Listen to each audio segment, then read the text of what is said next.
What up? What up? What up? What's going on? It's your boy Keith back for another episode of Just Our Thought with the Fellas. Today I got two guests that's coming on. Two good brothers, man, wholesome brothers, man, that I was able to tap into, man. Two brothers, man, that can hold down the fort, man, that can talk, that could debate and really and truly express their thoughts, man, verbalize their ideas, man, in such a way, man. So I just wanted to bring these two brothers on. But first of all, I wanted to say happy holidays to everybody. Happy holidays to everybody that's listening. We certainly appreciate you for checking us out. Just Our Thoughts with the Fellas. I am your host, Keith Hall.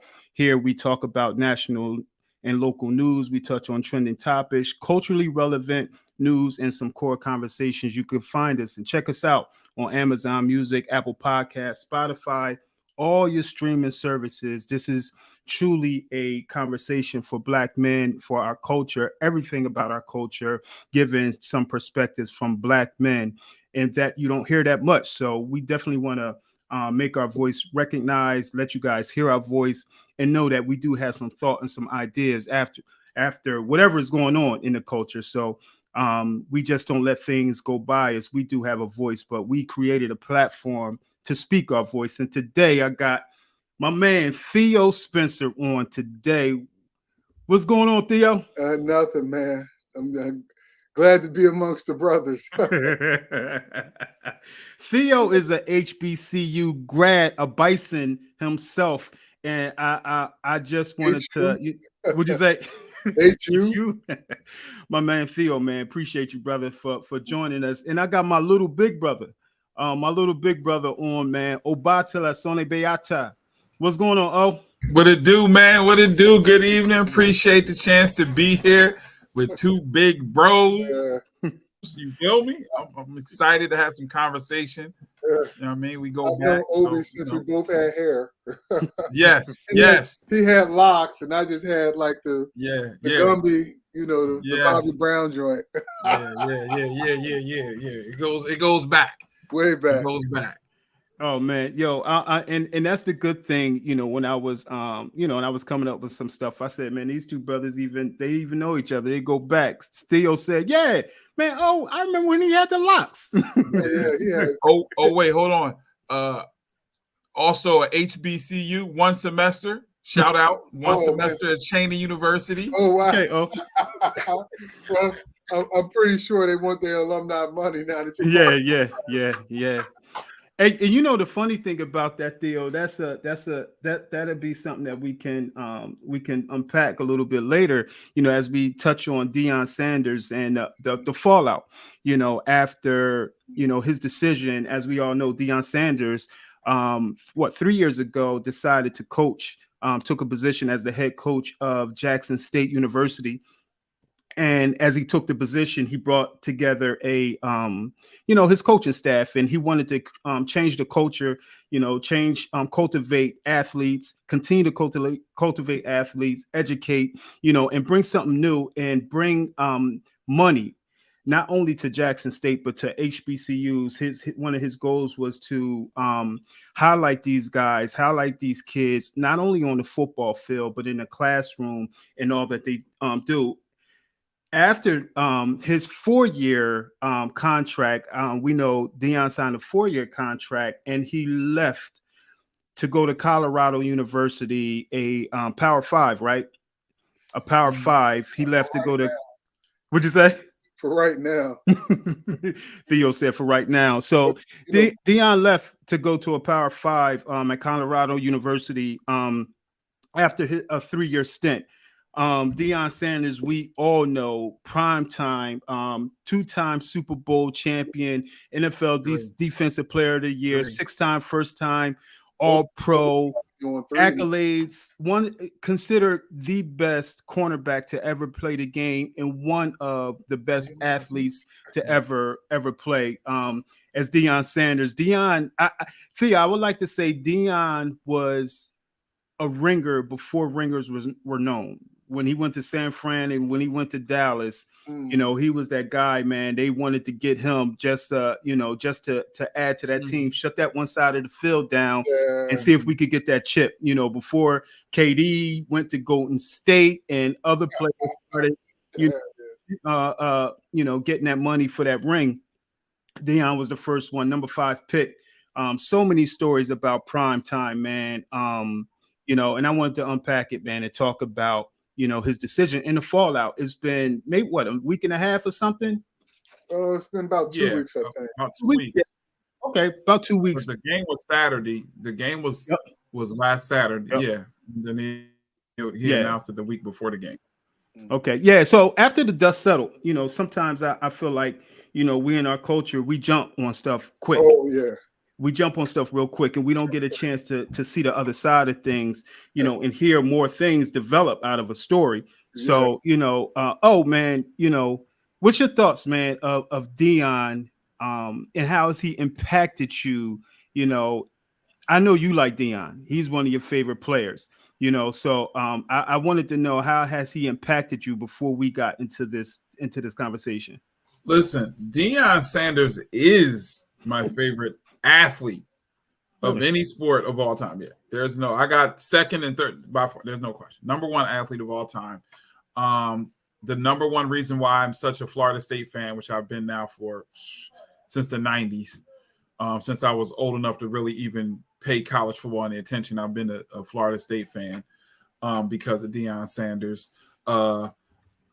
I can only say this now because all of my passwords was primetime 21 for about 15 years. I don't use them no more, so I can say it. Don't matter now. Every password I ever had was primetime 21. Whenever I played, I wanted to be a defensive back, and I was a defensive end. So I'm about to say, you were not built like a defensive back. I was never. I just love, and I'm gonna be honest with you, man. In recent years, I really appreciated, his words, man. I think once you get past the extravagance and the outlandishness and the athleticism, he said some really strong things, man. I followed him in some of his social media and some of his reality shows and things of that nature, and really found somebody who has some real wisdom, and we all know, I guess somewhere in between Frisco and Dallas, he really became a man of God and really started to profess that. And so, really just having him speak about that. So all of that, has really impacted me and how I look at him. When my son started playing youth football, his number was 2 because that was Deion's college number. His number was 2 throughout youth football. Really? Didn't know that. Yeah. Okay. Yeah, I put that on him. He didn't know either. This is your number. Your number 2.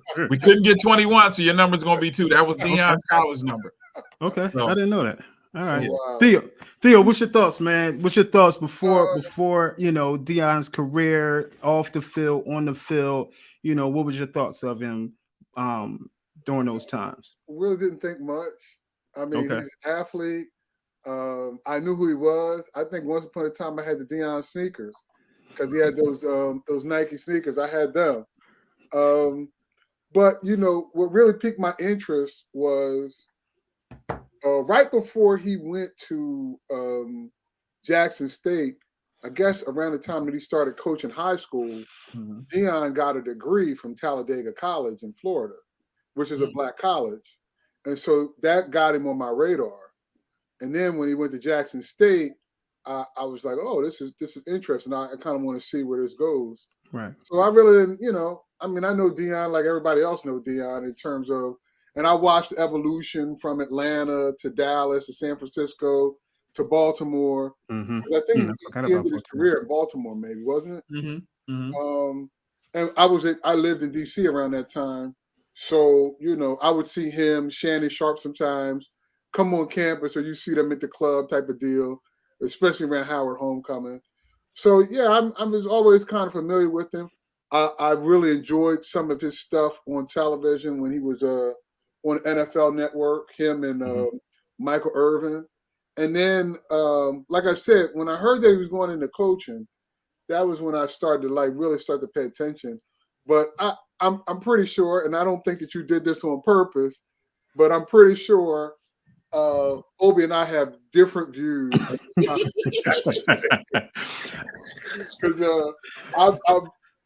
I agree with you. Sometimes in our culture, we jump out and speak too soon. Absolutely. Without really context and perspective. And I think a lot of people in this Deion thing have jumped out without a lot of context and perspective. And their view on what he's done and his impact on Black colleges, it kind of skews along with that. So if you were one of them ones that jumped out without a context, you thought he was the greatest thing since sliced bread, and he did you know all these great things. Me, I think the jury's out. I think you got to wait a few years, but I feel like he probably did more to hurt the university than he did to help. Okay. Where would you? What's your thoughts on that? In terms of how he would hurt the university more than helping? Are you talking about taking the job initially or his departure? I think when he departed, I think it hurt the university. Full disclosure, I lived in Jackson for a brief bit of time. I have friends that have connections because they went to Jackson State and that sort of thing. You know, there were some. So I think one of the things that gets a little bit off is like he was there for 3 years, but they're really counting 1 year twice because he came in 2020 and then in 2021 they basically played, you know, what constituted the 2020 season in the spring. And then they so basically he really, in terms of football, had only been there 2 years. And in that first season, that was like COVID, we got to get this out of the way. And they were like 2-5 or something, like 1-4 or something like that. They weren't really that good. Then they get to the full season. I think they lost 2 games, one of them in the Celebration Bowl to South Carolina State. But that was the first year that you really got to see whether they were going to be really good or not. And then to come back this year and do it, like now the university is in a position to really start leveraging some of the excitement around the football team. Now, trust me, in Jackson, regardless who the coach, if that football team is 12-0, it's going to be excitement around Jackson State. But, you know, the reality is because you had somebody like Deion talking so much, it added a little extra excitement. But this is a year that now, as a university, you're trying to leverage those things. So one of the things that I know was in the works was a stadium deal. Their current stadium is like across the street from the major hospital in Jackson. And I know that they have been trying to work out a deal so that they could move someplace else and give up that land for a better parcel of land and a new stadium. Well, that's on hold now because the main personality that drove all the revenue that made it look like it was possible to do that left, you know, before the stadium even got solidified. So a lot of that's on hold. And so, like, when you at a university, you know, those institutions, they can't turn on a dime. And so, like, a lot of what people hope to do, Jackson State would do as a program, it takes 3-4 years to do. So I don't have a problem with him leaving, but when he left, he put the university in a bind, in my opinion. I heard somebody say, someone that lived in Jackson, he said he didn't have an issue. He said his issue was that the excitement around Jackson. It was just a lot of excitement, added excitement with Deion being there. And he said, you know, he was hurt because, you know, it kind of put like a dark cloud over Jackson State. And this was, you know, I was listening to one of his comments today. Not that homecoming is not going to pack the stadium out still. You know, things will still be, you know, in order in terms of the amount of people that's attending the games. But, you know, when he mentioned that, you know, the people that actually live there, you know, so What's your thoughts, man? You know, of Dion, of Prime Time, Coach Prime, your favorite player, your favorite athlete of all time that poured into you, all of that. What's your I had to pour it on him a little bit. First off, because Theo not gonna be the only one. I feel like he keep trying to outdo me with these full disclosures. Full disclosure, I lived in Jackson. Okay. Really? When I was a kid. I lived in Jackson. I forgot about that. When I was a kid, I was young, and Jackson's poor. And I tell people all the time, Mississippi poor is a different level of poor. Now, that was in the early 80s, like young. But I just wanted to point that out. It doesn't really have any relevance. But Theo pointed out he to tie it together, though. Yeah, but Theo he ain't gonna be just talking like he lived in Jackson like that. Like I lived in Jackson too. Okay, but anyway, that's neither. No, so here's my thing. I think there's two things. One, I think there's the impact that he had. And two, I think there's the popularity and what that allowed for. And I think it's unfair to hold somebody responsible for what their popularity brought.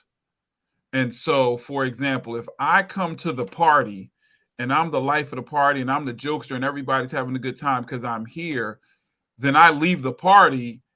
It shouldn't be blamed on me that the party is now stale because I left the party.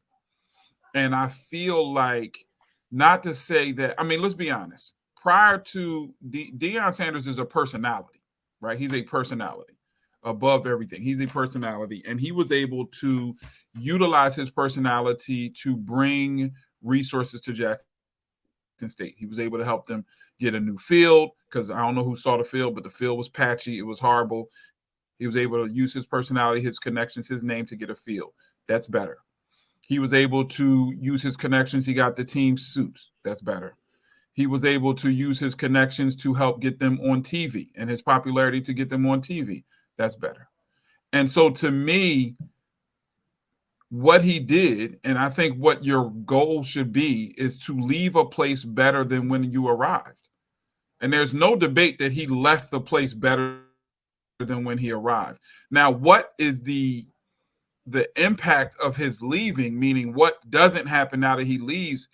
To me, that's not fair to blame on somebody, because then what happens if I stay until we get a stadium and then I leave? There's going to be something else that's like, well, we thought you was going to stay until we got a new college or a new TV deal or a new this or a new that. Like, at a point, he's entitled to move on, and I think the school is in a better position now. Are they going to not be? Is there some things that they would have done with him that they can't do without him? That's possible. That's probable. Yes, the next coach doesn't have the cachet that Deion Sanders has. He's not the personality, and none of that has anything to do with the coaching. Of course, we're just talking about the off the field stuff. But I think Deion Sanders did his job, and ironically, I just was listening to. I was doing some research. And he dropped a bombshell that when he and the GM not the right word, the AD talked, the AD asked him for 2 years. He said the AD asked him for, give me at least 2 years. Yeah, I feel as though this was a beneficial relationship. Okay. I feel like this was a mutually beneficial relationship. That's the word. Okay. I think from what I had discovered, I think people undersell how Deion Sanders benefited out of this. I think a lot of people believe that, like, Jackson State got all the benefit, and old lowly Jackson State was lucky that the reality is, he couldn't get a coaching job anywhere. Like, he did not want to go to Jackson State. But nobody believed that he'd be able to run a program. And Jackson State, in addition to, when we start talking about context, when he went to Jackson State, it was in the aftermath of George Floyd, when a lot of corporations and a lot of media outlets were trying to reckon with how they dealt with Black immigrants. How they're viewed. So, like, he happened to go at Jackson State at a time when a lot of people were throwing a lot of interest and money to black colleges. So I think he benefited from that as well. So it's like, on the one hand, you can say, oh, well, because of Jackson State, because of Deion Sanders, they got X. But you can also understand that at the time he was there were a lot of people that wanted to give money to something. Right. And because he was one of the loudest mouths, that got fed. But I just, my thing that I fall back on is he said that he wanted to make Jackson State a program. Mm-hmm. And I don't know that how many years you put on that, but Jackson State is not a program. Mm-hmm. Like, at the end of the day, right now, Deion Sanders, the personality, can go to any kid's house and get them to go to wherever he is. If he's at Jackson State, he can get them to go there. That's what Deion Sanders, the personality, can do. Alabama, the program, Clemson, the program, can come to your house and do the same thing. It don't matter who the coach is. Alabama is a program. They always gonna get a great coach. It's Nick Saban right now. It'll be somebody else. It was Bear Bryant 30 years ago, 40 years ago. That's what programs do.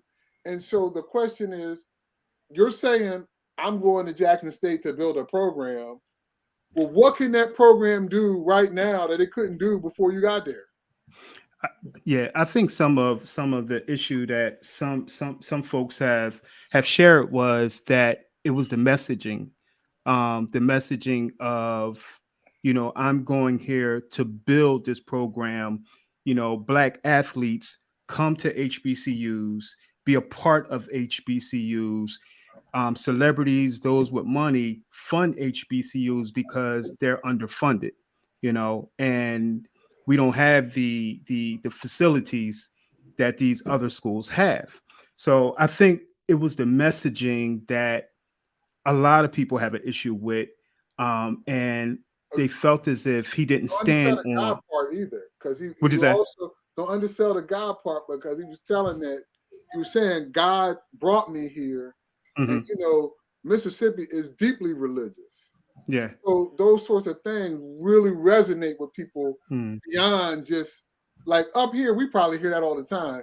Down there, it means something a little bit different. Mm-hmm. Gotcha. No, that's a good point. Up here, we hear that all the time. God told me to do this. Yeah. No, that's why you locked up now. Yeah. Yeah. No, I think that's what it is too, Theo. I think some people, they do. They have an issue with the messaging. Those have an issue with, many have an issue with him just leaving. One of the things I did hear Deion say, to your point, was in terms of a program, Deion left one of his coaches there, and he feels as if this very same coach, and I forget his name, can carry the baton for him and keep it in the same condition as he left. Well, I think he's a Jackson State alum too. I think he is. Okay. Yeah. He is. Jackson State alum. And I'll say this: he took the Howard alum with him. I think his running back coach, Flea Harrell, is a Howard. Flea went with him. Yeah. Yeah. I don't know if he's a Howard alum, but he did go with him. I'm telling you, he's a Howard alum. Okay, well, my bad, dang, bro. Yeah, Gary Flea Harrell, man. He's in the Howard Hall of Fame. Okay. Yeah, you walk around with the Howard yearbook. Huh? Said you always walk around with the Howard yearbook. I ain't know, my bad. That's it, man. In fact, Jay Walker that calls a lot of the black college games on ESPN. Mm-hmm. Jay threw to Flea. That was his receiver. Okay. Okay. Yeah, a lot of people don't know. Jay Walker was he was probably the greatest quarterback in Howard history. Oh, okay. I thought you were going to say something else. All right. No. So I want to say a couple of things, and I think we have to, if we follow sports, right? I think we have to separate what we know about sports and not personalize. And here's what I mean. Any college coach that's recruiting has to say the things Deion said, because you can't recruit otherwise.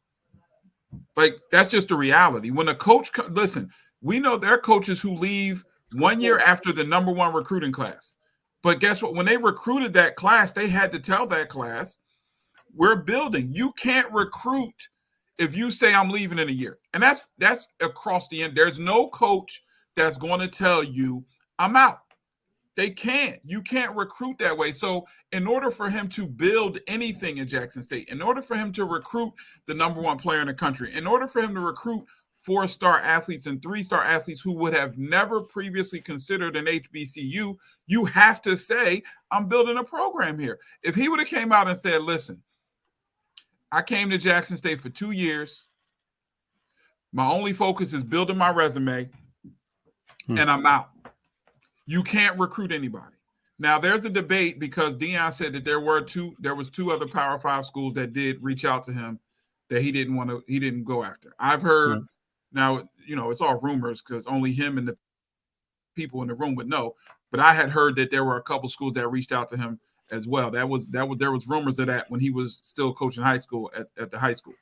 And yes, I will say I do agree with your point that in the aftermath of George Floyd, it was a perfect storm. Yeah. I'll say it that way. It was a perfect storm of willing contributors and Deion's personality making it easy for them to contribute.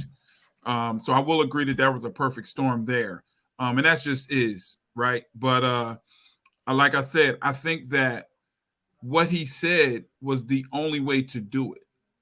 And I think sometimes we personalize it as if we're not present, because when you talk about programs and Alabama's a program and Clemson is a program, well, I think it's very interesting that you point out those schools because they are programs, but they also have the facilities. They also have the resources that Deion Sanders could never get at Jackson State, that he now has available to him at Colorado. Mm-hmm. Because it's tough to build a program, because guess what? I can go in and say I'm going to build a program, and then I get here and I got to find a way to get a field, and I got to find a way to get a weight room, and I've got to feed my players out of my own salary, and I'm giving up some of my money to help fund this project and that project, and then the city don't have no water, and so we got to put the kids up in a hotel so they can bathe in the therapy pool and things of that nature. So yeah, you can come in with the best of intentions, but the reality is there's no way to coach college if you're not going to if you're not going to go sit in every recruit's living room and say I'm building something special down here. I don't disagree with that, but I also I think that's the other thing that I felt like with Deion. It's sort of like, imagine you have a friend that's a contractor, and they come to your house and they point out all the things that's wrong in your house that they got the skills, tools, and ability to fix. Mm-hmm. And you finally start getting all the money together, and you start figuring out what you want to do. And they're gone. They're taking their tools. They're going someplace else. You don't expect that person to fix every problem that you got, but you also, how do you you don't expect them to leave and not have fixed any of them. Mm-hmm. I think, but that's the key question. The question is, are we saying he didn't fix any? I don't agree that he didn't fix. First off, again, Theo, that's a great example. What did he fix though? I can respect a solid example, right? I can respect a solid example. That's a good one.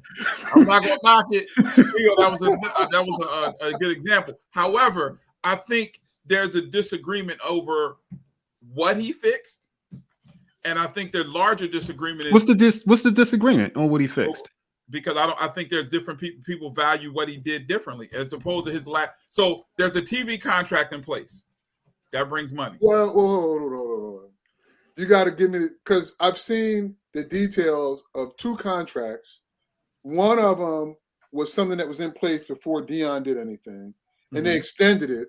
So that was the contract that they had to televise the celebration. Right. That's one.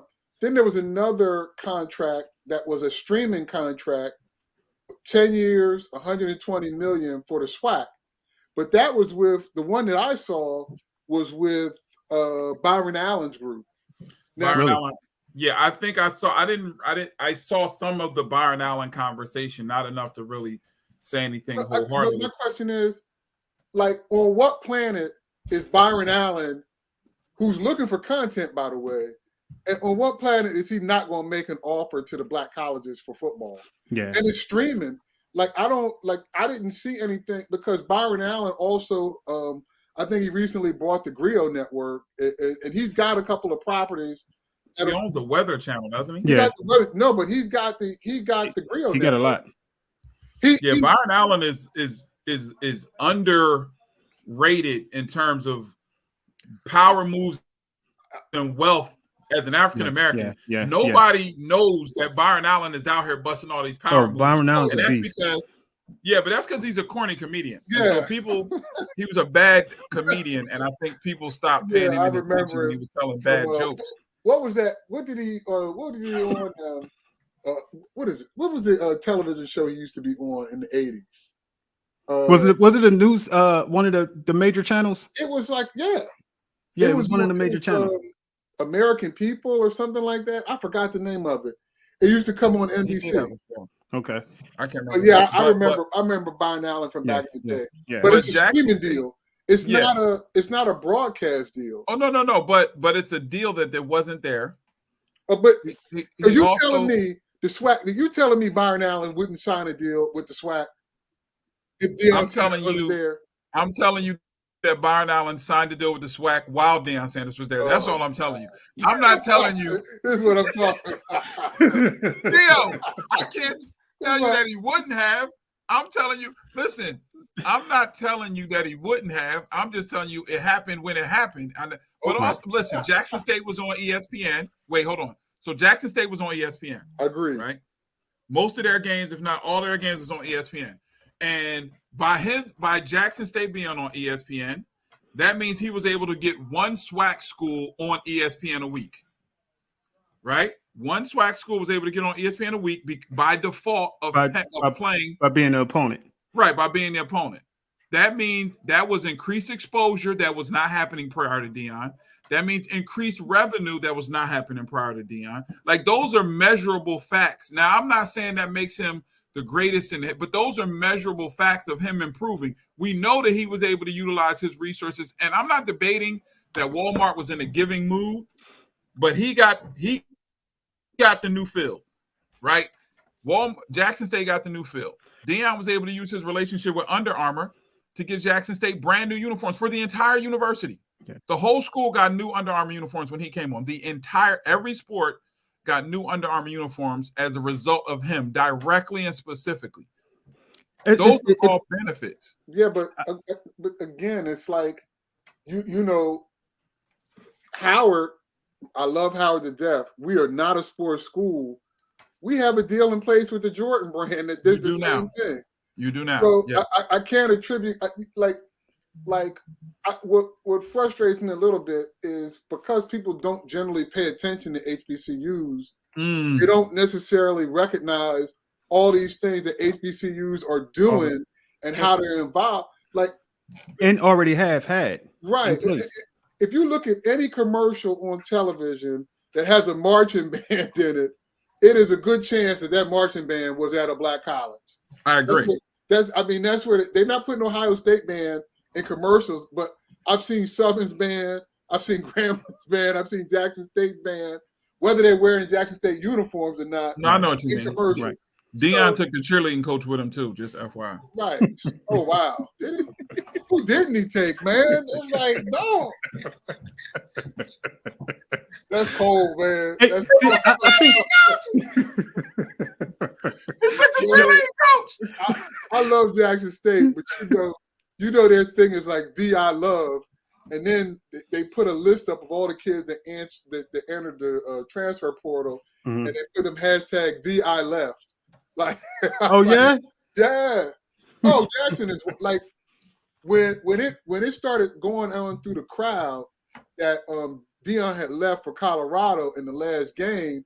They put on this blues song that was One Monkey Don't Stop No Show, and they were singing him out as he was leaving. Yeah, and he walked off that was we know that was hurt. That was hurtness. That was hurt feelings. I think. Listen, the people of Jackson, I'm not going to look at them. I'm not going to include them in any conversation because they're too close to the fire. They're too close to it. The impact to them is too personal, right? I think it's a lot like when LeBron left Cleveland. Like the people of Cleveland were too impacted directly to get caught up in their response. My issue is, or my thing is with the people that are outside of Jackson that have the same level of outrage. Like now all of a sudden they're impacted and they're not, especially considering, and you just said it. The reality is most people were not paying attention to HBCU football prior to Deion Sanders. They were paying HBCU attention. Period. HBCU period. I don't think that's. Most people. I'm not saying, Theo, you are clearly all in, but I'm saying most people, I would argue, and most college sports fans, most people in general are not paying HBCUs as much attention. There's two things though. There is paying attention. So like nobody's paying attention to Howard, but Howard was on television this year in terms of football. So I think like there's a difference between whether you'll watch or not and whether it's on television, period.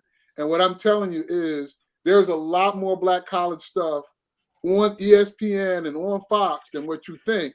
Lincoln was on. They played Seton Hall. Oh, yeah, they played. No. I agree. I'm just saying I don't think most people are paying attention to it. I'm not debating that they're on. I'm not. I mean, Howard. Like I know Howard has the Jordan brand, and that was a big deal, right? Howard is clearly and even let's be honest, even in HBCUs, as with anything, there's levels, right? I'm not talking about the school. I'm not talking about the quality of the school. I'm not getting into any of that. You're not gonna get any argument from me from what I think you're about to say. No, I'm just saying, like they're not all this in terms of knowing popularity, and I'm not even getting into the school. I'm not getting into education. I'm just saying, if I ask the average person to name HBCUs, there are certain ones they're going to name, and Howard, certain ones, Spelman, Howard, Morgan State, Spelman, Morehouse, the same ones, Lincoln. They're going to name those, right? Hampton. Right, they're going to name those, and then they're going to get stuck. They aren't going to think of Elizabeth City State. They're going to think of Alabama A&M and Jackson State. They're not going to think of those schools.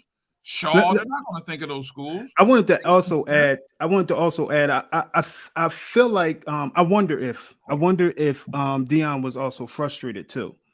When I listened to one of his, I listened to him and he was talking about. He did an interview with Shannon Sharp and he was talking about, money, 3 games. HBCU grad too. Yeah, Shannon's definitely an HBCU grad. Yeah. Yep. He was talking about the money. Yeah. Yep. Savannah State. I wanted to go to Savannah State. Yeah. I did. I applied and everything. I got accepted. I wanted to go there so bad. So one of his points was when they have these 3 games a year, against these big schools, and the money, which it could add up to about 1.5 million, does not go back to the school. It wasn't that high though. Now that's what he was saying. All 3 games, he's getting like 1.5 million. Yeah. What happened was, so the FCS, which is what we used to call Division 1AA, which is what HBCUs fall under. FBS or Division 1. The big schools used to always schedule a couple of the FCS schools, but they would pay them to come to them, right? Because they would make more money on a home game because, especially now they have their own networks, they have their own stadium, blah, blah, blah, blah. Right. So what Deion was saying, and again, this is a conversation of trying to change for everybody. He said, listen, why don't we come together and establish a minimum across the board? Because I forget the school he talked about, but he said they went out to play UCLA. He said, and they got paid $500,000, $500,000. And he talked about between the flight, the expenses, the expenses, right? All the expenses that they probably either broke even or lost money on it. And so what he said was 2 things. He said, one, why don't we as a HBCU come together and establish across the board that none of us will take less than $750,000 to go to these games because we want to make a profit. Right. And then more controversially, he said that money should go strictly to the athletic department, because the kids are the ones that you're throwing the kids to the wolves, because most times when an FCS school goes to it goes to the school. It's getting but the kids are the ones getting blown out. Now you have the occasional, oh my God, I can't believe they won. But for the most part, who did that? You know who one of them, oh my God, they won was? Who? Howard University, bro. Howard University, go ahead, man. I'm not teeing up nothing else for you to go ahead with your next. But anyway, no, I didn't know that though. I thought you was gonna say I thought Jacksonville State had done it one year. No, you went. Jacksonville State's not a black college. No, that's Bethune. I thought Bethune had done it. I don't know. Howard beat UNLV in Vegas. Basketball, football. No, football. Yeah. I didn't know that. In fact, the coach ended up leaving Howard. I think the next year. He's the coach of William and Mary. They were like 13-0 this year, and the quarterback of that team was Cam Newton's younger brother. Oh, wow. That's crazy. Yeah, Cam Newton's younger brother played quarterback at Howard for 3 years, graduated, then entered the transfer portal. I got to get my drops out. Theo is dropping Howard. All the Howard stuff. But but so like I was saying, so Deion's conversation was, since the kids are the ones getting blown out, they're losing 30 and 40 and 50 to 0, that the money should come to them. So again, his conversation was, let's come together, let's establish something so that we all benefit. Now he said, if you want to get more, but we should establish a common baseline that says, we're not coming for less than $750. Now we can make a profit. Again, trying to create positive change across the board. When Deion was the one who said, how come these kids can't get their names on the back of their uniforms? You don't think their mom and them want to see their name? That benefited the whole SWAC. He even said, I'll pay the $5 a jersey, which is how much it costs in youth football, for the record. Extra $5 when we used to have to pay for that, to put their names on their back. Like, these are things that he came in. So I think the one thing I will say this, my last point on this topic, I think Deion Sanders thus far has done a very good job of avoiding the negative conversations, because there are rumors that there were some funny arrangements with the money. He was supposed to get a percentage of the ticket sales above a number that they never somehow got above, although it appeared they were above. Like, it looked like it was 10 people in the room, and you said if we get above 8, you're going to give me money. And I counted 10, but you saying it was really 7.5. And so there's a lot of that's kind of under the table that's not really being brought out. And I think in his mind at this point, it's water under the bridge. But I just want to say, I think that organization, I guess the university, I do feel bears some fault. And I think the SWAC as a whole bears some fault. Well, let me just say, one of the things that and I'm not saying one is better than another, but there is a philosophical difference that HBCUs have around athletics that predominantly white schools don't have. And so, like, basically at a black college, the athletics program is an extension of the academic program, and it's sort of viewed that way. And I think that the things that a Deion Sanders may not understand, because that's not really his orientation, coming from a Florida State, like, they're not going to change from thinking of things through an academic focus just because he came.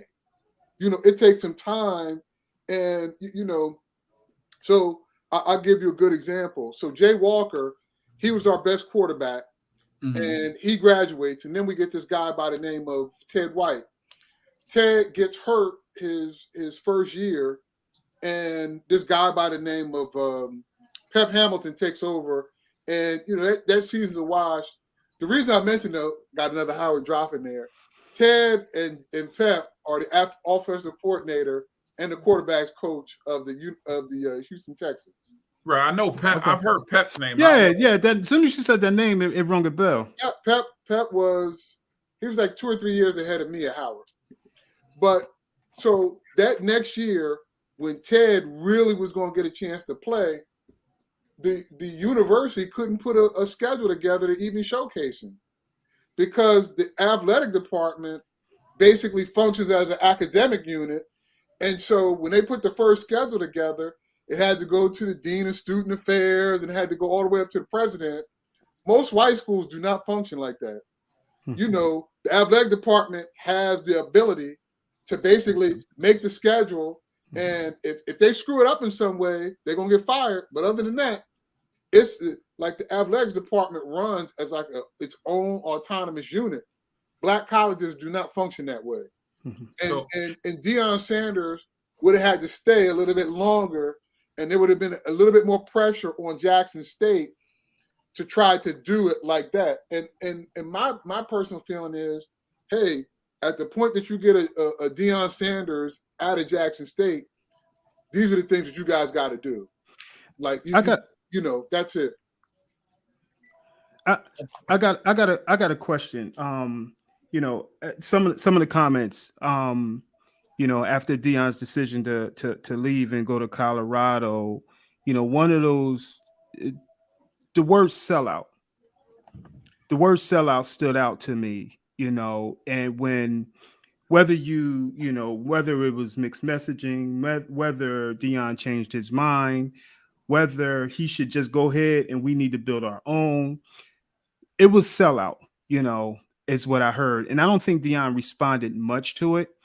But for me, my question is, why do we Black people, why do in our culture, soon as someone makes a decision, whether it was for him, he got frustrated, he was time to go, or he was being selfish, why in most situations we're ready to cancel and we're saying a sellout? Because most people will probably do the same thing. Yeah, I have a lot of problems with what he did, but I don't think he's a sellout. You know, I just think that if he was true to his word, he would have left one thing I felt like there was an air that he did not give respect to Black colleges coming in. And when he talked about the program, you know, building a program, I felt like he should have left a certain way. But I don't think he's a sellout. Now, okay. I feel like he didn't live up to some of the things that he said. Right, but right. I think I don't know. You know, if I could figure out our culture at different times, man, I'd have a lot of money, man. I'd use that power for good, not evil. But, you know, it's like, you know, I feel like on so many issues now, people feel like they got to be on one side or the other.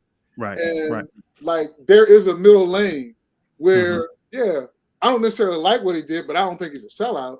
Right. You know, I'm in that middle lane where I don't necessarily like what he did, but I can also be critical and understand why he did it, you know, but it's just like, you know, if I say, oh, I think he's going to have a difficult time in the Pac-10, oh, you a hater. Well, no, that's reality, because he's going to the worst team in the Pac-10. And on top of that, two of the main reasons why people even go to the Pac-10 are leaving for the Big Ten in 2024. So, you know, I can't. And I think that sometimes that, you know, and there's a lot of situations when celebrities, you know, are making a decision and those aren't, and some people aren't in agreement with that decision, they're canceled and there's a sellout. And for me, I don't get that part in our culture.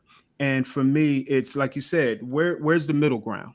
Where's the middle ground to be able to not just be on this side or have to be on one or the other side? Where's the middle ground where I can say, you know what, let me be able to look at both sides and see what makes most sense? I think that, and you know, as a people, I think part of the sellout thing comes from a very flawed thought process that embraces and unfortunately celebrates struggle, right? We validate struggle as somehow that's better or more black or more real because you struggled. And so it becomes a sellout the moment because you did something that was better for you. But no, if you was real, you would have stayed at Jackson State. You would have got paid $500,000 a year or $1 million a year. You would have had to have your coaches making fractions of that. You would have struggled with what Theo just talked about in terms of the athletic department and the view of the athletic department in lieu of the education department. If that's what you would have done if you were real, if you was really one of us, you would have stayed down in the mud with us. And you would have got it out the mud. Right. Yeah, but that's dumb and that's stupid and it's very flawed to think that because, you know, you look at the situation this dude was making, and my understanding was the last offer from Jackson State, which was made literally like as he's walking out the door, was $1 million salary, but he got to pay his coaches. And so at that point, it's, well, you can get $1 million, and basically depending on how much you don't give your coaches is what you have left. You have Colorado is giving this man a basically $5 million that year they have to contract. find. Right. Well, they ain't gonna have no problem finding. They have $5 million contract and a $5 million coaching budget. So now these coaches that have been, you know, with him for years, including a couple that may or may not have graduated from Howard, depending on who you ask, now are in a financial position. You know, he's rewarding them for them working with him. It ain't even funny, man. I thought you was a man of God. I thought it was Obi man of God, man. I'm just saying.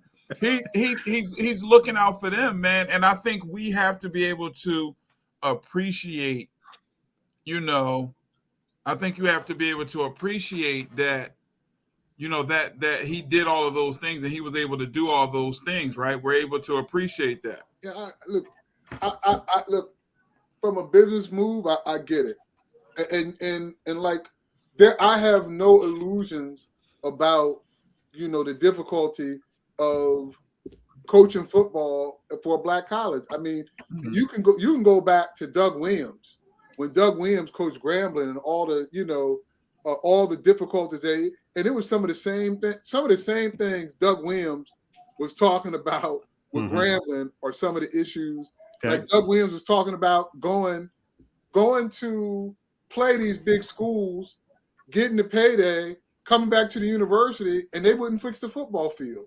You know, I mean, so yeah, there's definitely some challenges there. I definitely get it. You know, but again, I feel like this is a good conversation because I think we are sensibly bringing out some of the pros and cons of everything versus, oh, you know, he's the greatest thing since sliced bread. and how dare you say anything? But, you know, like I got some crazy hate because it was just like, because I posted something on Facebook. I was just happy that the MEAC, the conference that represents the school where I was, beat them 2 years in a row. Because Deion came in with all this bluster and like, oh, I get in the top recruiting class and waxing everybody. It was a sense of satisfaction. Oh yeah. And he had to eat some humble pie because he got busted by the MEAC twice. So that's really what I was just like, hey, look, he got busted by the MEAC. People took that into like. Theo, let me cut in for a second. I'm gonna read what Theo wrote, if that's okay. I'm gonna read what Theo wrote for the record, and I want to be clear. Would you say for the record? And I'm gonna be clear. Theo wrote he loves Jackson State, and as he shared with us, he's lived there in Jackson, Mississippi for a brief time. He has nothing but love and respect for his Mississippi people. He also wrote, as far as Deion Sanders and the way he ended his time at the school, nah, son. If you didn't go to a black school, you don't have to understand. Merry Christmas. He added, I ordinarily would have rooted for JSU, but Deion needed that L to teach him some humility and respect for all the other coaches at black colleges that want to be there. I hope the two... I didn't see this part. I hope the two losses the MEAC hung on him, haunt him forever. See, that's what I'm talking about. Now, see, here's what I'm saying. First off, let me say two things. I'm okay. Theo, see, here's my thing, right? Here's my thing.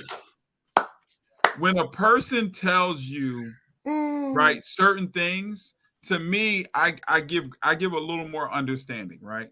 So when you say, like, I grew up in North Carolina, I'm a UNC fan, and then we get into a conversation about Duke, and you say something crazy to the left, I give you a little room because it's like, I know this is coming from a different place than the average person, right? Most people ain't like, yo. So I get Theo coming from Howard University and a MEAC school. I understand that. Living in Jackson, yeah. Right, who lived in Jackson, but represents Howard to the end. And, you know, he has it tattooed, I'm sure, somewhere at HBCU. But so I understand that. But I want to, the one thing and this is an issue I had in terms of the reception of the other coaches. And this is what I didn't get. And this goes back to the way we are as people. I really feel as though that these coaches, the coaches in the HBCU, and more the SWAC than the MEAC, because he's in the SWAC and not the MEAC, but still, as a general, they're all still HBCU coaches because most people don't even know it's a SWAC and a MEAC, right? I feel as though they could have done a much better job of embracing and appreciating the benefits of a Deion Sanders coming in, and then subsequently an Eddie George coming in, and what that does to the overall. As so I give you this example. It's almost Hugh like Jackson too. Huh? Hugh Jackson too. Hugh Jackson and Grambling. So I'll give you an example. I'm gonna tell you what I feel like it's like. This is gonna be a crazy example. It's almost like when LeBron got drafted to Cleveland, and they were. You got a lot of LeBron. You can't mess with Theo about his Howard, drops, and you keep bringing LeBron in, my good brother. But it fits. It fits. It fits. So it fits. Here's why. When LeBron went to Cleveland, I don't know if you recall, Ricky Davis was in Cleveland. And Ricky Davis had this theory like, I guess he'll come in here and he'll find his spot on the bench, or he'll back me up, or this, that, and the third.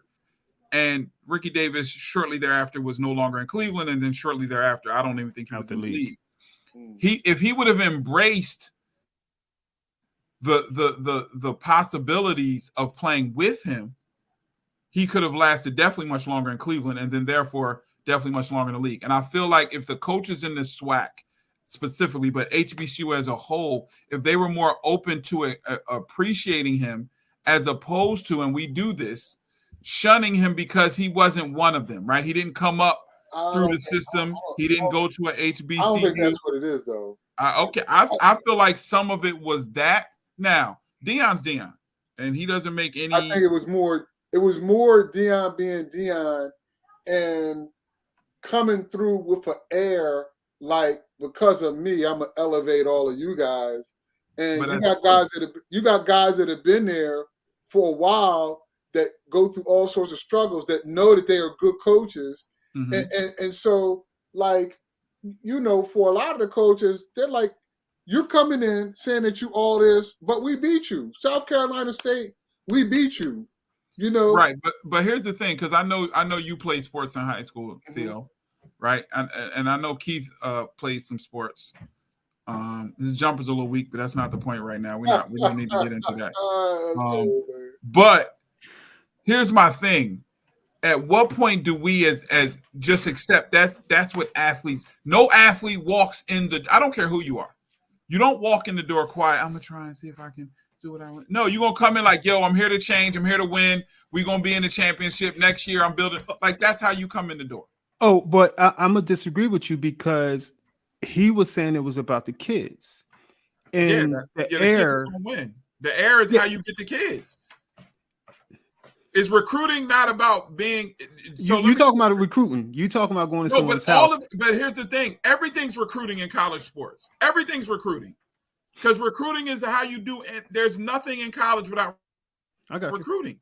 The reason Alabama and Clemson and Georgia is because they recruit. So guess what? Every conversation, especially now where everything's on social media, every conversation is a recruiting conversation. So yeah, I got to come in and say I'm building something, because guess what? I'm trying to convince people to come to Jackson State, in the poorest state in the country, with the longest history of blatant, violent racism in the country. And I'm trying to convince Black people to come to a school that I would argue most people did not know existed, let alone whether or not it was an HBCU. Because this ain't back in the day when HBCUs were more known and popular and so forth and so on, when we couldn't get into other schools. So if I'm doing all of that, I gotta come in that way. I got to. That's the only way I can get the #1 recruit in the country. The only way I can get 4-star receivers to come here is to come in that way. But if you're a college coach, that if, to me, it would have been so much more productive. Would it have kept him there? I don't think so. I don't know. Well, but the interesting I think it could have been more productive overall. Well, I think the interesting thing is, did you see the interview that his son, Shador, had after the Celebration Bowl? The interesting thing about that interview was you could tell he actually does not want to go to Colorado. You can actually tell. One of the things that I found interesting was he was basically like he had never really not been looked at as a commodity before. And Jackson State was like the first place that he was where he could be actually around his people and actually be cool. And so it was interesting because a lot of the things that people were saying about the crime and all this other stuff, Shador was like, I don't know what people are talking about. Well, the cars did get broken into. But he was basically saying like, yo, we could walk around the community, we could be with the kids, we could actually be students, we actually could chill and relate with people in a way. He was like, yo, I basically went to a white school all my life. Yeah. So this is the first time that I was really able, and so he was like, yo, I have nothing but love for Jackson State. And he was and that's the other part of this is, that I find interesting. We talk about recruiting. I'm with you. Well, we talk about recruiting, but I think that's the thing that irritated me the most about a lot of Deion. Black colleges don't recruit these 4- and 5-star athletes because those 4- and 5-star athletes have people throwing so many more resources than Black colleges can throw. Like Howard don't have a resource. So I'll give you an example. I went to Tennessee the year after they won the national title when T. Martin was the quarterback. I went up to, we watched them play Wyoming in Knoxville. That week, this might have been in September. It was early in the season. It might have been the first weekend in September. That weekend, they literally had 100 recruits on Tennessee's campus. And like Knoxville is not like, it's not like Philly or flying into Atlanta or flying to, like Knoxville, you fly into Chattanooga and you still got like a 2-hour, hour and a half drive to the campus. Tennessee can do that. Jackson State cannot do that. So it's not that they don't believe kids will come to that campus and want to go there, but they don't have the money to waste on kids that's also being recruited by this one or that one or this one. And one of the things I will appreciate about Deion is he equalized the playing field in that way. But I think there's another side of this that basically by him saying, I showed everybody how it could be done, he's basically asking schools to go out and find another Deion Sanders. Right. And that's impossible. I agree with that. And I just want to say for the record, again, that earlier this year, I did tour the University of Tennessee football campus. It's an amazing campus. I just will not be, you will not be outdoing me where you just keep dropping stuff. Like I've been to Tennessee. I went to University of Tennessee. I was on the campus along with my son. We did a tour of the football facilities.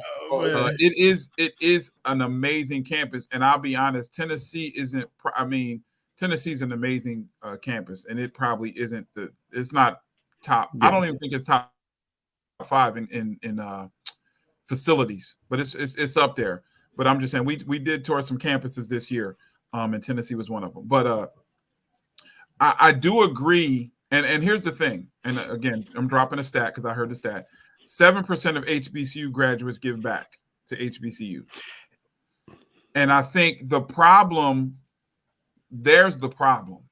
Where is, outside of Deion Sanders, where is our Black excellence? Where is our Black wealth? Because especially now, right? Because, and I agree with you, the resources are unmatchable, which I think is another reason why he had to leave. And although I agree with Shador, I mean, I won't say that he had to. Had to what? No. You said he had to. Of course, he didn't have to. Oh, no. I apologize. No, he didn't have to leave. Obviously, he could have stayed and sacrificed and ate oodles and noodles, but he wanted to eat a steak every now and again, so he went to Colorado. But I will also say it's interesting you bring up his son, because I do feel as though, his son getting to the NFL played a role in this, because the reality is his son was going to struggle draft-wise playing FCS. That was always going to be the knock against him. The level of competition he played, there was no way for him to get around that unless he does something like this, which is go to the Pac-12 and play at a higher level of competition. Especially considering, we know the struggles of Black quarterbacks. But in addition to that, I think that, like I said, where's the Black wealth, the Black excellence in terms of supporting these HBCUs, especially now, because the playing field is that much more lopsided because now we have NIL. So NIL has there's no way, unless we get some of the Black excellence to really reach out and support the HBCUs, they're going to continue to struggle in terms of athletics. It's just a fact, especially now that there are kids in high school that have NIL deals. There are kids around here. There are kids around here that have NIL deals, right? Okay, a couple of things. One, where he played in college only seems to impact Black college players. Well, Black quarterbacks specifically. They're a white guy. Carson Wentz went to a Division I AA school. And I'm with you on that. I'm not debating the racism in the Black quarterback conversation. I guess what I'm saying is, like, what would have hurt him more is the way that Deion had their schedule constructed. And ultimately, like, this year, I would have loved to have seen Jackson State go to the FCS playoffs, because Black colleges normally get waxed in that playoff, and that would have been the showcase for his son. Right. But here's the thing, though. I don't know. I think him being on television every week at Jackson State versus what's going to happen at Colorado, because I know what's going to happen in Colorado. Colorado is terrible. Unless they win 10 games, which is unlikely. I mean, you're going to have the same questions about him, and he's probably going to have to play 2 years at Colorado and have a really good year for anybody to notice, anything. At least, Well, Colorado has a network. I mean, they don't have a network. Pac-12 has a network, and so he's going to play against, because he has a year to play against USC, UCLA, Washington. They're the only two leaving, but I'm just saying, we all know all the Pac-10 teams. Ain't no point in listing. I think I don't think he's going to have an issue with being seen. No. With all this, I don't think, especially with recruiting now, as Deion's son, all the conversation, and I'm not saying it in such a way where, that he's top notch. What I'm saying is people want to see. Yeah, he's going to get an opportunity. That's all I'm saying. Deion was talking about him working out with Tom Brady. He works out with Tom Brady and communicates with him. Let's see how it pans out. Let's see how it pans out. But I do think he'll have that opportunity to be seen. Well, to go back to your point about Black colleges giving back, I think we got to put that in context as well, because when you look at a lot of our colleges, they are not producing the captains of industry, because that's not the focus. So you look at, in the Kansas City public schools, most of our educators came through Cheney and Delaware State. Back in the day. They generally do not have the type of wealth that they can pour back in to a lot of these schools. In addition to the fact that, like, we're asking alums to give back, but we don't put any pressure on the state to properly fund these schools. So when you go in Maryland, I mean, they basically had to put pressure on the state to properly fund the school. Mm-hmm. So, I mean, so there's a lot of prongs to the funding thing, and to just put it all on the alums to say, no, you guys got to get back more. Right. Like that doesn't, you know, even Jackson State. I mean, Jackson State had to take the state of Mississippi to court to get the money that they're supposed to have to pour back into their academic programs. Mm-hmm. So Mississippi had this issue. Maryland had this issue. Pennsylvania has this issue now where they had to go back and give money to Cheney and I believe Lincoln. So, I mean, I don't know what would happen if these schools were properly funded and they were able to pour resources in the programs that did allow kids to go out and be doctors and lawyers and be those professions that can go back and pour in a lot of money. But here's when I say Black excellence, I did say the stat about the graduates, so I agree with that. You said 7%. But also Black excellence, I mean the Oprahs, the Jay-Z's. I know Diddy gives back to Howard. Oprah's giving more money than you can imagine. No, I'm just naming the top names. I'm not. I don't know if you can name somebody that gave. Yeah, Oprah, I don't know if you can name somebody that's not giving. Listen, if Oprah's giving, then shout out. I mean, Oprah does a lot. Oprah's one of the most philanthropical. Oprah paid for whatever how you say that word. Right. I know the dude, and I know was it CP just gave each graduate $2,500, which is a nice little. Yeah. And he graduated from Winston-Salem. He graduated. That's tough. Yeah. No, but I'm just saying overall, and I'm not going to sit and act like we got a whole lot of Black wealth. We think we do, but we don't. In the grand scheme of wealth, I saw something the other day, earlier today. They were talking about because the Phoenix Suns got sold, and they were talking about how many billionaires in the country, and I think it's like 8 Black billionaires in the country. I don't think it's 8. I can't remember. It was a number. I'm just. It's not 8. It's like 8 or 9 Black billionaires in the world. Well, okay, but where else are they at then? Nigeria. Oh, yeah, okay. Then. Okay. Yeah, it's a guy in Nigeria that's the oil guy, and it's a guy I think in the Caribbean that I forgot what he did, but in America, it's like Jay-Z, LeBron, Oprah, and Michael Jordan. Bob Johnson, and the guy that gave money to Byron Allen. Byron Allen's not a billionaire. He's not? Not. Okay. Nope. But I'm just saying, I feel as though the supporting of the HBCUs, if the Black community as a whole and the Black wealth, whatever that is, however billionaires or under billionaires, that to me is where I'm talking about the pressure should be. The states are going to be with the state, and we have to understand the system is rigged. Like you said, I agree. Carson Wentz came from whatever the heck Dakota State is, North Dakota State.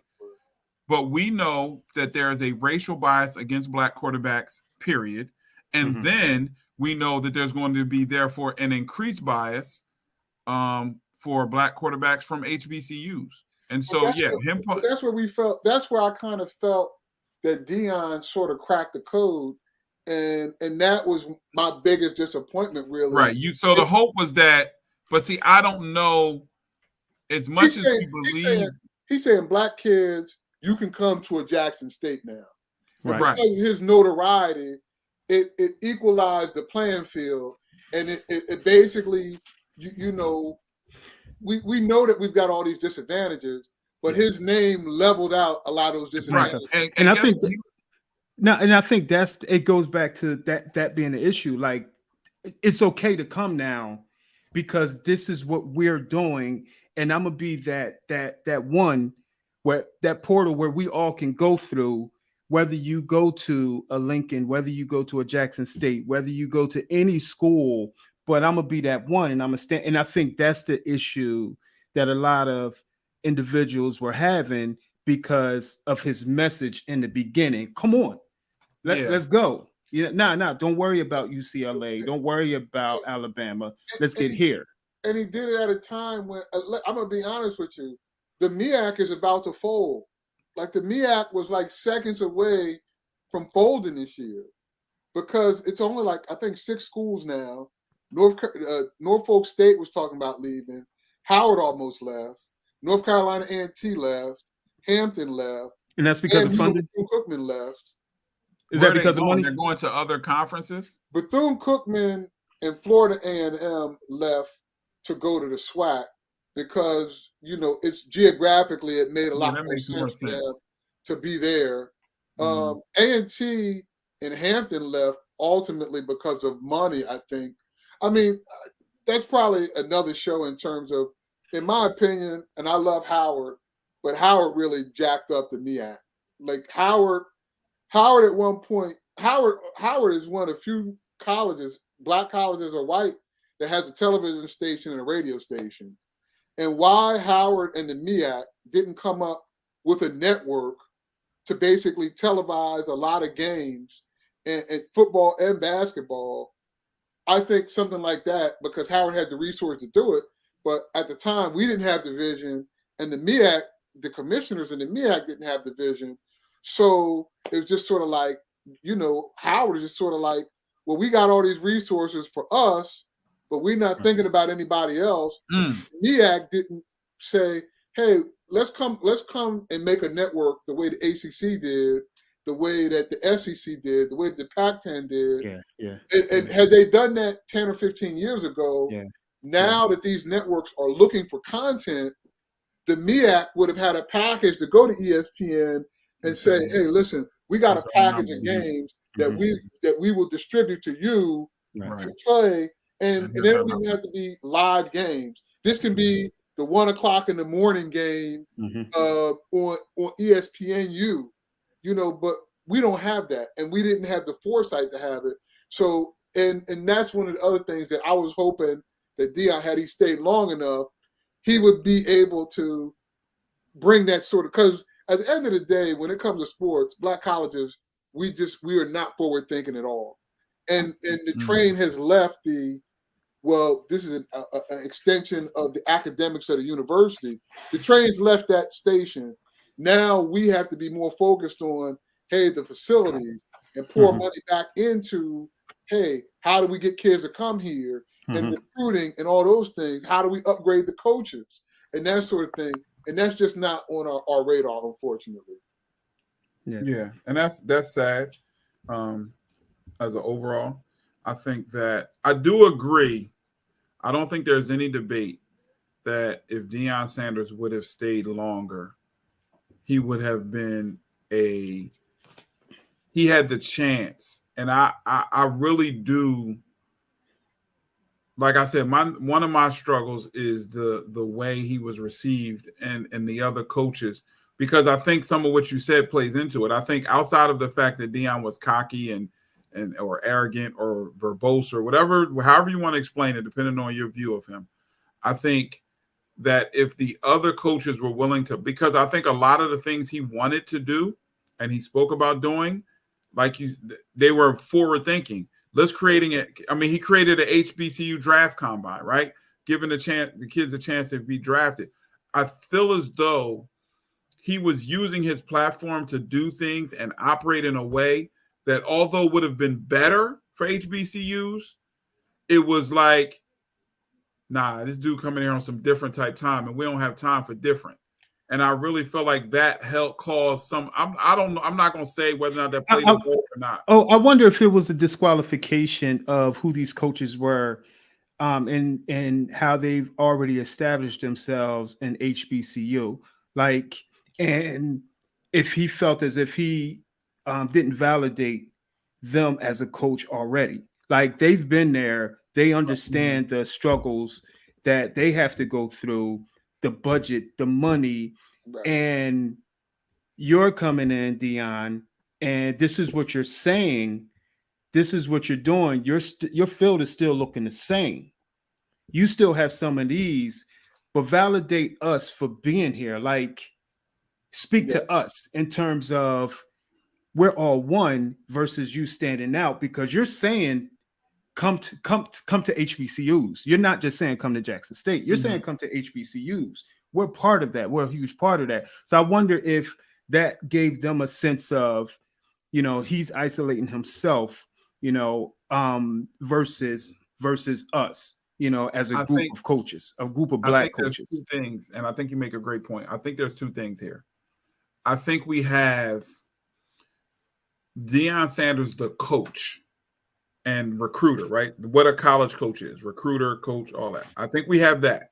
And then I think we have, and I think what is coming down to as this conversation is progressing, I think we have Deion Sanders, the brand.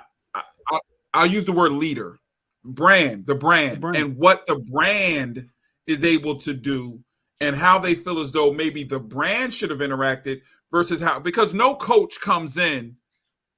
I don't care where you hire a coach. The coach is not coming in doing a whole bunch of talking about the greatness of the other coaches that he now is trying to beat. That just doesn't happen, right? That just doesn't happen. Now, maybe if we get into a specific game week, it's like, man, Coach Theo's a good coach. But no coach gets hired and it's like, man, I just want to shout out all the coaches here that are great coaches. No, that doesn't happen, right?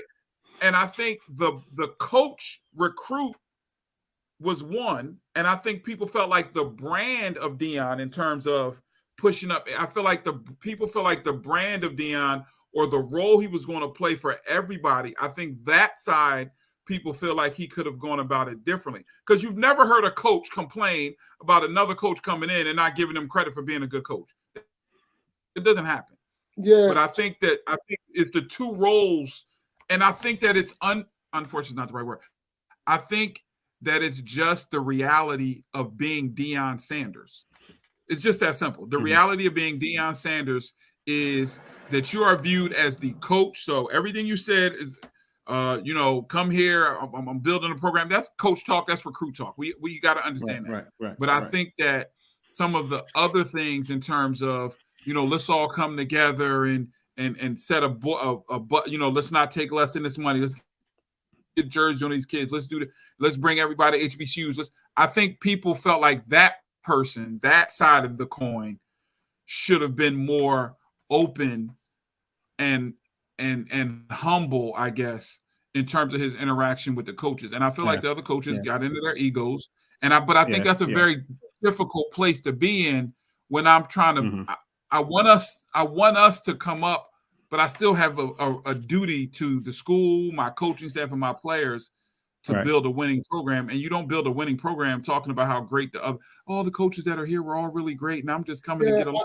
But I think the other part of that was you also, if that's your aim, you don't negotiate that through the media. Like it's like you don't go on 60 Minutes talking about all the things that you want to do for Black colleges.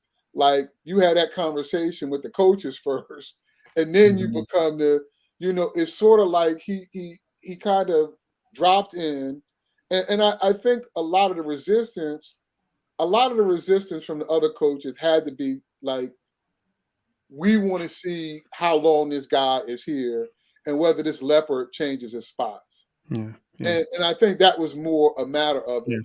And I feel like when Coach Eddie Robinson Jr. basically said, Deion's not SWAC, I think that he was alluding to the fact that, like, hey, this guy doesn't respect his culture. And I don't know whether it's a good thing or bad thing. I think there's probably some parts of the culture that need to be respected, and there's other parts of the culture that if we're going to progress, we got to change. Right. You know, and that's with everything with our folks. And I think that's a very interesting place.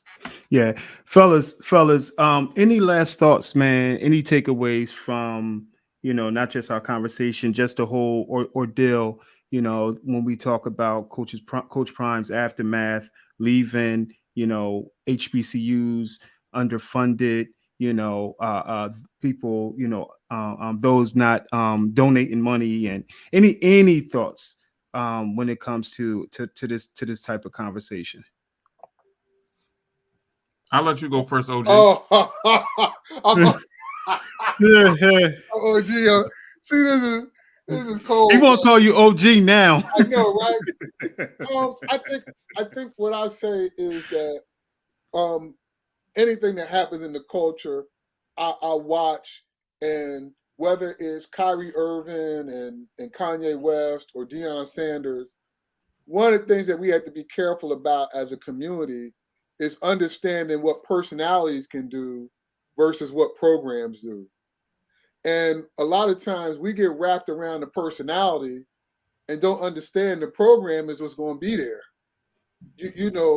And I think that's the thing that I think that no matter what side of the coin you fall on with Deion, you always have to keep in mind that, like, what this personality is can come and go. So we got to leverage it to do whatever we needed to do in order to help us build the program. But they're two different things. And I think a lot of times we just keep getting wrapped around all these personalities, and our community move from personality to personality to personality. And that's why a lot of times we don't have anything. And we have to start to say, this personality is good for X. What can we use from this personality to help build our program? And then when that's done, it was nice. Move on to Colorado, move on to wherever but we got what we needed to build that thing that we're trying to sustain, which is a program. Oh, that was well spoken. I'm gonna say a couple things. Maybe not a couple. First off, listen, man, I appreciate the opportunity to just kick it, man, with two brothers, man, and have some real good conversation. I'm glad we were able to share some thoughts about my favorite athlete of all time. Also, I just want to point out, not to be outdone by Theo, who's been trying to outdo me. Theo, I too wear glasses, so you will not outdo me for being on here with glasses. I just am not letting you outdo me in any way. But that being said, man, I think as a people, man, to me, the biggest thing about this is we've got to really look at the way we view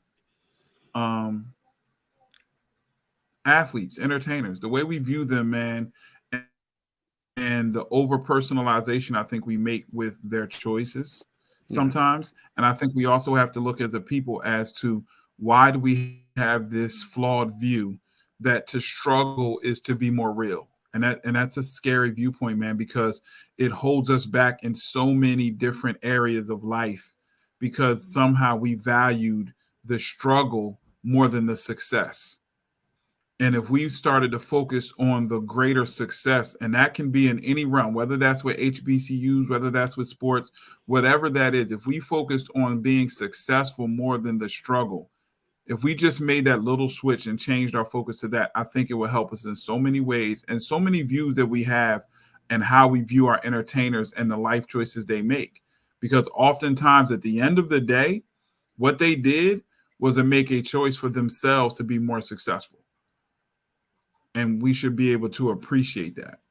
Yeah. I'm never letting you follow me again. I just want to let you know. I just want to let you know. Man. That will not happen. In subsequent discussions with Opatala and Keith. My God. Fellas, man. What you got to do in your mind to go first, but that's what we on. Oh man, I first want to thank y'all, man, for just dropping by, man, and joining me, on Just Our Thoughts with the Fellas, man, as we have this conversation, man. Two great minds I wanted to tap into, man, and just get your thoughts and your ideas. Always have a lot to say, always have some substance, what you say. And I'm, definitely pushing that, man. This is Just Our Thoughts with the Fellas. One of the things I want to say to those that's watching, have a wonderful, great holiday weekend. Thank you for joining us on Just Our Thoughts with the Fellas. You can find us on all platforms. Check our past episodes out. Tonight we had Theo Spencer, the great Obatala Prime Sone Beata, joining us tonight, man, and dropping some gems and sharing with us.